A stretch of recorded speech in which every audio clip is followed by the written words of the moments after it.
The Bible is a history book, but it is unlike any other history book available in any public library. The history of the Bible starts with the creation of the earth and ends with the end of the world. No other history book has ever been published that covers such a broad range of events on planet Earth, partially because no one was present at the start to witness and document it, and therefore, no one can write the beginning of our world authoritatively. We are the only folks in the world who know how it will all end. That is unique. The Lord did not reveal the future to his followers to satisfy their curiosity. It was to prepare them for the future so that they would not be surprised when it arrived, and that they would not misinterpret it. Be grateful that Jesus was so forthright in sharing what the future holds for us. People ask, are we in the end times? However, the Bible talks of the last days, and we have been in the last days for 2,000 years. The last days started at Pentecost, where the first prophecy of the last days was fulfilled. Every Christian generation should live to be ready for the Lord's return. The Bible is a book full of predictions. Its pages contain 735 predictions about the future. A prediction can be found in 1/4 of the Bible's chapters. From beginning to end, it is basically a prophetic text, though some books focus more on predictions than others. 596 of the 735 predictions have indeed occurred and have literally come true according to the scripture prediction. So, 81% of all Bible prophecies have already come true, and some of those prophecies were made centuries before the case. It doesn't take much confidence to believe that the remaining 19% will happen as well. That's a very high score. The Bible has proved 100% right for every prediction that could have been fulfilled by now. Of the rest, most of them are concerned with the actual return of Jesus and what follows after that. How many of these predictions remain to come true before Jesus returns? The answer is about 20, and we are watching to see those happen first before we look for the Lord's return. Jesus told us to watch and pray. What do we watch? We cannot stand still and watch the clouds to wait for him to appear. That is not what he meant. He meant, keep an eye on what's going on in the world and see what signs I gave you to help you prepare. Signals are the signs. So let's look at Matthew chapter 24, where the disciples asked him, what will be the signs or signals of your return? What would we do if we don't know when it's going to happen? To their inquiry, Jesus gave a direct and unambiguous answer. We can thank God that he responded in such a straightforward manner. In the book of Revelation, he gives a much more detailed and comprehensive response, but here, he gives a rundown of the signs that will precede his arrival. The disciples approached Jesus secretly as he was seated on the Mount of Olives.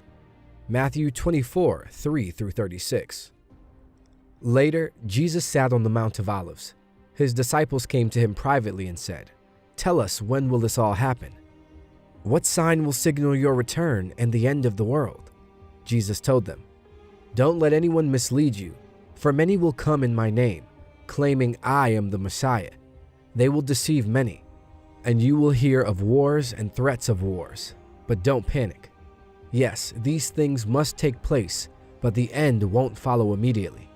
Nation will go to war against nation, and kingdom against kingdom. There will be famines and earthquakes in many parts of the world. But all this is only the first of the birth pains, with more to come. Then you will be arrested, persecuted, and killed. You will be hated all over the world because you are my followers. And many will turn away from me and betray and hate each other. And many false prophets will appear and deceive many people. Sin will be rampant everywhere, and the love of many will grow cold. But the one who endures to the end will be saved. And the good news of the kingdom will be preached throughout the whole world, so that all nations will hear it, and then the end will come. The day is coming when you will see what Daniel the prophet spoke about, the sacrilegious object that causes desecration standing in the holy place. Reader, pay attention. Then those in Judea must flee to the hills. A person out on the deck of a roof must not go down into the house to pack. A person out in the field must not return even to get a coat. How terrible it will be for pregnant women and for nursing mothers in those days. And pray that your flight will not be in the winter or on the Sabbath. For there will be greater anguish than at any time since the world began, and it will never be so great again. In fact, unless that time of calamity is shortened, not a single person will survive. But it will be shortened for the sake of God's chosen ones. Then if anyone tells you, "Look, here is the Messiah," or "There he is," don't believe it. For false messiahs and false prophets will rise up and perform great signs and wonders, so as to deceive, if possible, even God's chosen ones.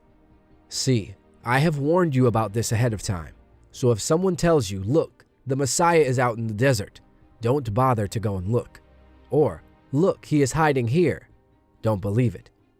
For as the lightning flashes in the east and shines to the west, so it will be when the Son of Man comes. Just as the gathering of vultures shows there is a carcass nearby, so these signs indicate that the end is near.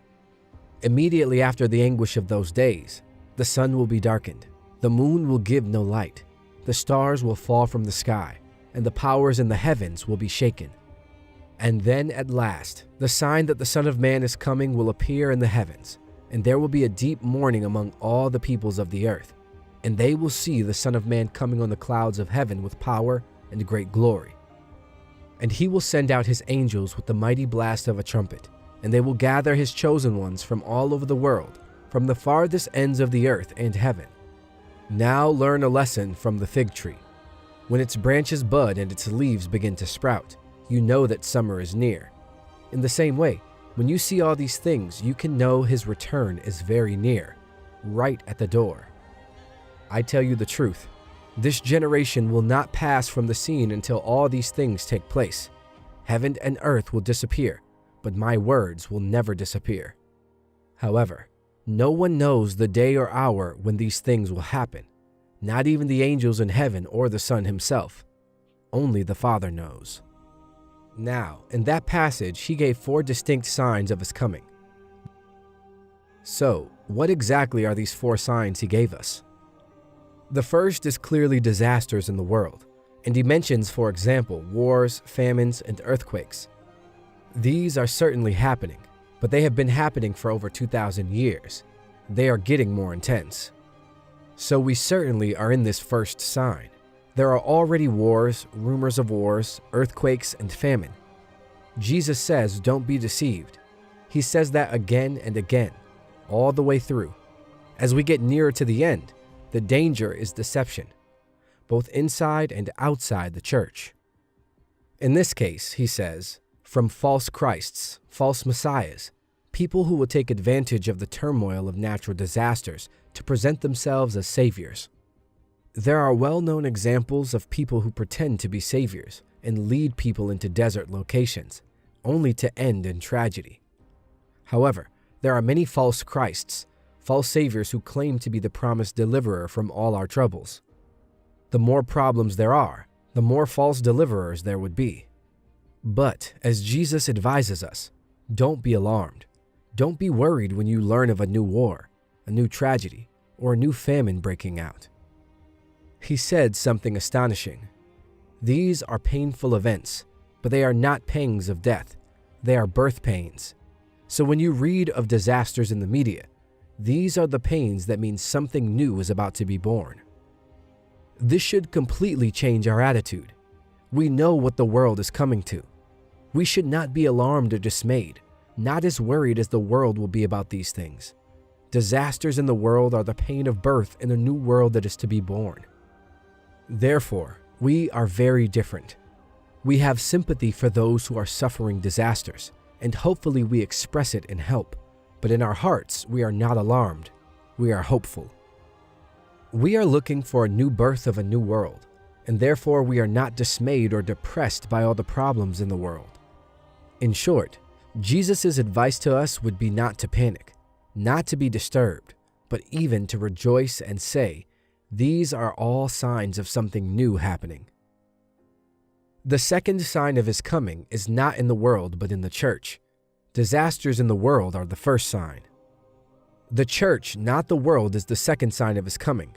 The first warning is disasters around the world. The second is changes in the church. Just as he divided the first sign into 3 parts, wars, earthquakes, and famines, He divides the second sign into 3 parts, all of which occur within the church. The first is persecution, that we will be hated in every nation. The second aspect of this sign would be a significant reduction in the church's size. Most people's love will grow cold. When the whole church is under strain, many nominal Christians, if not all true Christians, would leave. Under the burdens of universal persecution, their love would grow cold. That's a very depressing sign. The big surprise in the third part of the sign is that the gospel will be preached to every racial group.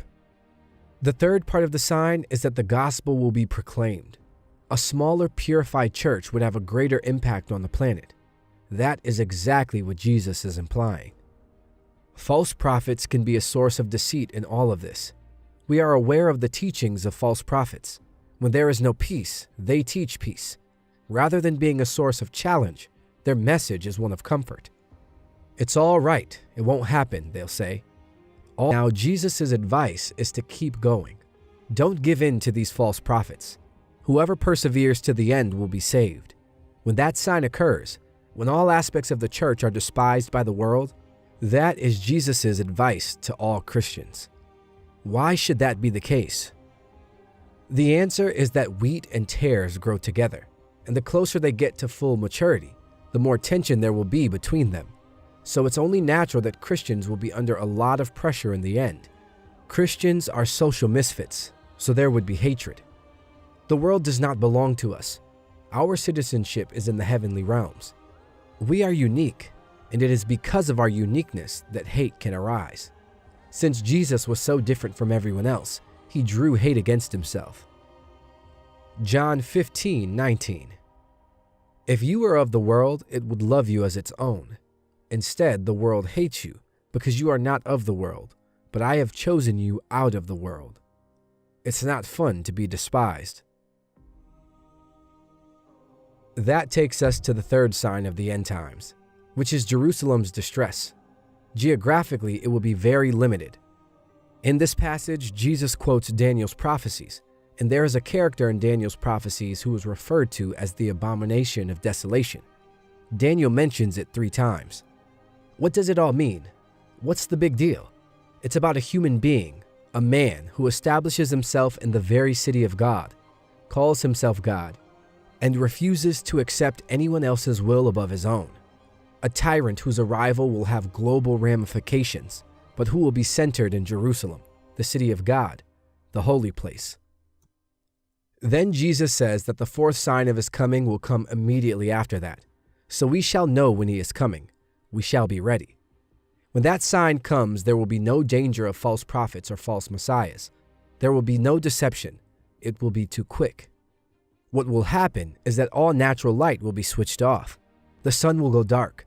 The stars will fall. There are many predictions of this all the way through the Bible.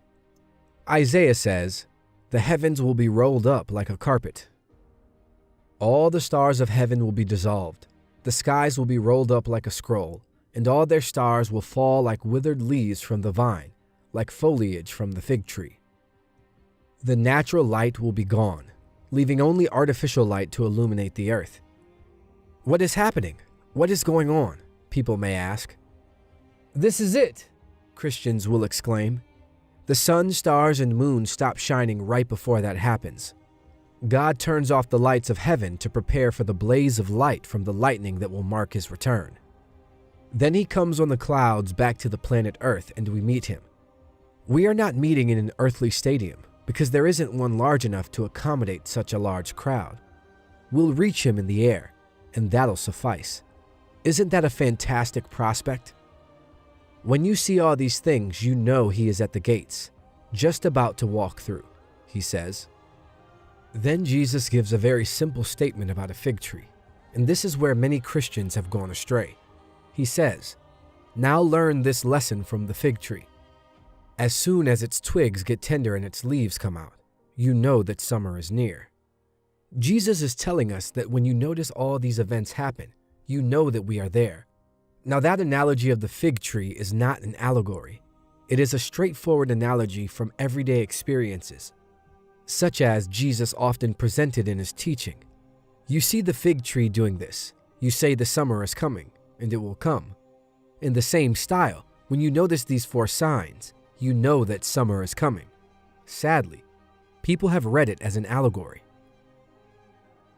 In closing, our question for the day: what's a worship song that has helped you feel closer to God?